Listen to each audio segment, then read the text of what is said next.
welcome back to another episode of Locked On Hoops with myself, Ben, and Jamel. Team USA on the ropes, man. How you doing? I'm all right, man. I can't complain. Another day here. Well, another week of dealing with the weather and almost watching Team USA pretty much shit the bed. It's pretty amazing how Jokic is. I know it's more people on the team, but he's basically the only recognizable player. It's funny how his team almost beat a team full of NBA teams, and it's just him. Right. Him, Bogdanovich, and pretty much that's it. Yeah, I mean it was crazy. I turned it on probably about halftime, and I was like, wow, they really could lose this game because they were Serbia was just hitting threes just left and right. It was almost like Splash Brothers on that whole team. Now the fourth quarter, they ain't hit a three at all. But yeah, Team USA was definitely on the ropes. And I thought Serbia might have been a good match for them because of the difference of style of play. Serbia, like you said, they utilized a 3-point shot more than Team USA. So, this was a good test. Well, not even a test. To me, this one feels like one of them wins when you beat the person by 50, but it still feels like that you lost. Yeah, yeah. To me, this was definitely a huge blow because now when you're looking at looking ahead against France, France is even better. I mean, so yeah, this was. I mean, if Steph wasn't playing, which he had 36, and Embiid was on, but yeah, they were a couple shots away from losing this game and probably getting bronze, which is a failure for Team USA. Where would you rank Steph's performance today among Team USA's all-time performances? To me, the only better performance I seen was Carmelo Anthony against Nigeria, I think it was. Yeah. And they were actually talking about that on the radio today. But yeah, I think you could do that. But also that Kobe game against Spain, where basically he just ran right into Pau Gasol and kind of just started the game off just like I'm a exude my dominance. So I would say yeah, you could probably put it in the top five because without him, yeah, this game would have been long over. Facts. And there's a part of me that kind of wanted to see Team USA lose. Well, a part of me and a whole bunch of Jalen Brunson and I'm sure Jason Tatum. Yeah. Tatum didn't play a minute. I mean, I believe. I don't think he got in the game at all. So Boy, boy, I know once they release the NBA schedule, I know Tatum and Brown's gonna have Golden State circled. yeah. And I'm wondering, is he injured or is it just he does not want to play Tatum? Because it seems like he even played Derek White at a point in the game. So I'm like, what you gonna play Derek White over Tatum? Like something else is to me, something else is going on. Yeah, to me it feels like how Larry Brown did all the young players back in 2004. Yeah. To me, that kind of reminds me of this. But honestly, I think Tatum is a better fit than Embiid. Yeah, Uh, yeah, I agree. I mean, anybody. I mean, you could put him in. Arguably, you could put him in for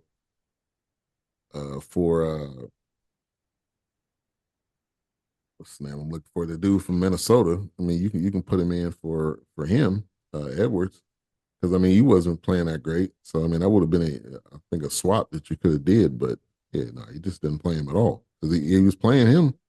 So I mean, he must be okay with young players, just not him.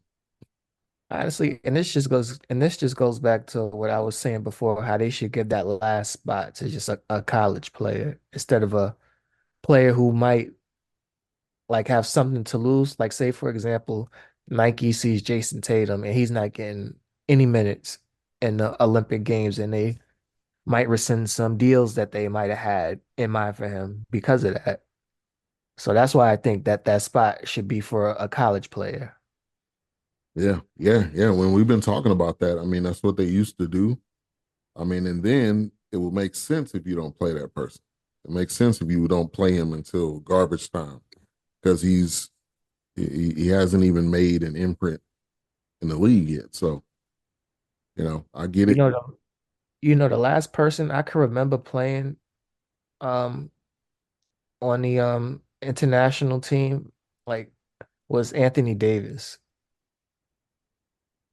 when Yeah, he first came into the league.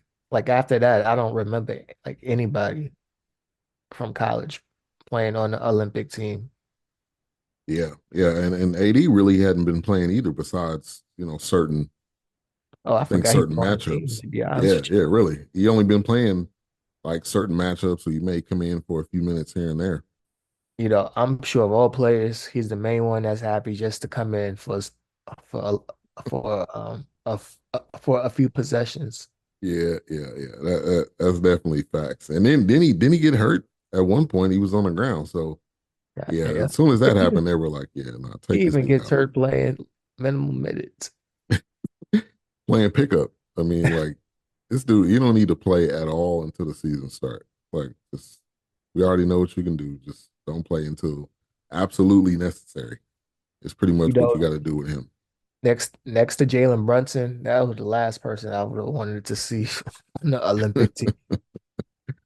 Yeah, yeah. No, I agree. I agree. Um, Speaking of Jalen Brunson, he was named captain of the Knicks. Somewhere I know Julius Randle wished him well, but I know somewhere he mad about that. yeah. I mean, he does have a little bit of a right. He been there longer, but it was Julius Randle sound like he was in some trade rumors. So I don't know. I mean, I think you got to give it to Brunson, the one that's probably got the longer contract. I don't know what Randall's contract situation is, but Brunson just signed. So Yeah, Randle just became eligible for an extension last week, so it'll be mm, interesting to see if he'll get everything he's worth, since he kind of took a pay cut the last time for them to be able to acquire Jalen Brunson, or will he take a pay cut basically like everybody else did for a fraction of what they're actually worth? So yeah, it'll definitely be interesting to see. But you got to make moves in order to make other moves. Somebody got to take a pay cut. Somebody got to take an adjustment. If you really trying to win. I can tell you who's not taking a pay cut. Yeah, yeah. Nah, I hear you. I hear you there. So you talking about who? Brunson? No, Julius Randle. Yeah, As soon as that pen hit the paper, I could see the criticism coming down. yeah, yeah. I hear you. Your boy Laurie Markkinen, he's the new $238 million man out in Utah. Yeah. I've seen that. That came across my timeline, and he was even in trade talks. But yeah, he was gonna. I think he was gonna get that somewhere. It's just a matter of where, and he ended up getting it at Utah. But we'll see. Utah's pretty much dead to me right now. So, I think and they're probably building dead to most people besides people in exactly. Utah.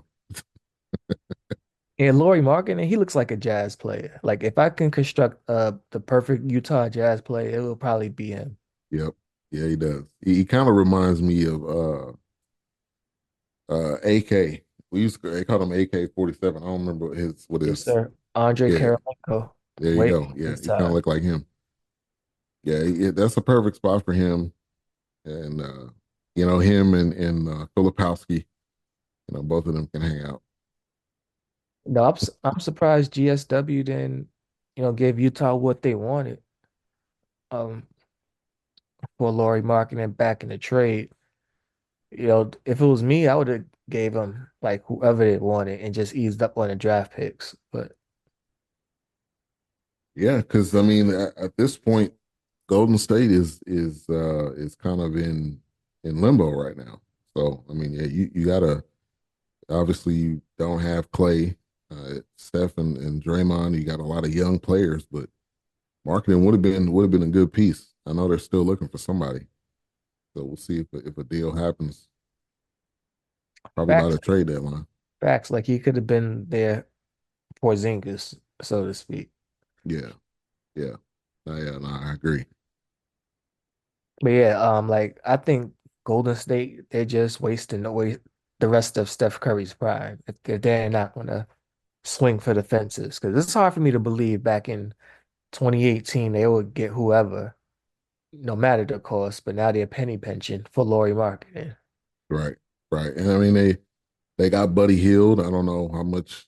To me, he's more of a shooter than a kind of all around type player. But that was really him and Kyle Anderson, probably the two biggest free agents. So For that, they could have kept Jordan Poole. To be honest with you, he probably wouldn't be so bad now if he was in a winning environment like he was in 22. So at least yeah, they had him to replace Clay in the line. yeah. Could you have him and Draymond on the same team though? Now Draymond just would have to get over that shit.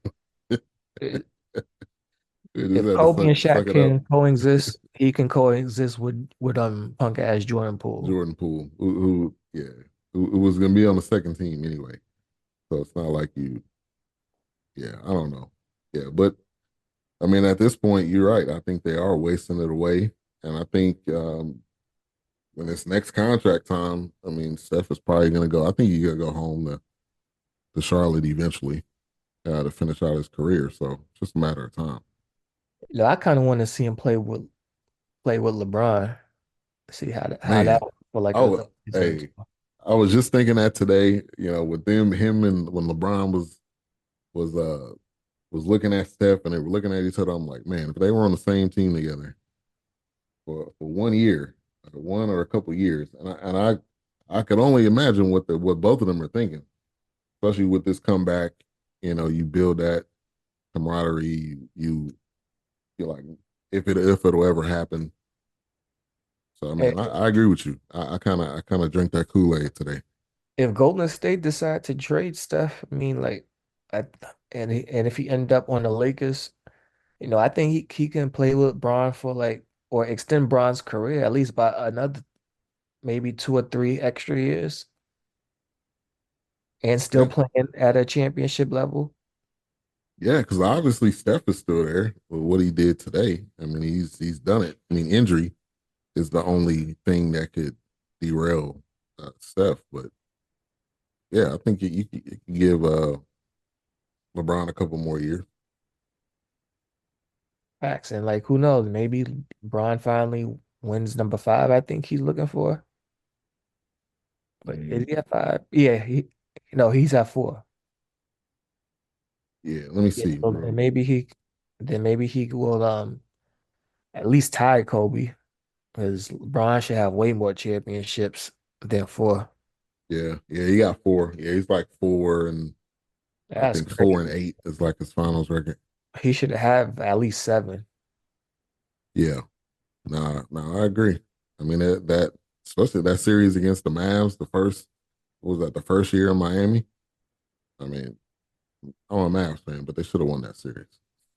Yep, and then there was a couple of times for them in Cleveland when they should have got to the finals, but Yeah, they should have won it every year in Miami. Like this, it should have been any reason why with that team the way they had it. But hindsight is 2020. you know what would have been dope? The Heatles versus the Warriors. And That then would maybe have been good. like Golden State over kind of take them and then they go on as they eventually went on and Yeah, I think if you had those two teams without KD on Golden State, I got the Heat. Now with KD, it's a different story. nah, man, you gotta play KD. He is always a part of that team. They like more people talk about their 17 and 18 championship than 15 when it was just Yeah, Steph Clay. yeah. You're right. They give KD more credit to that the addition of the team than they give the original big three they had.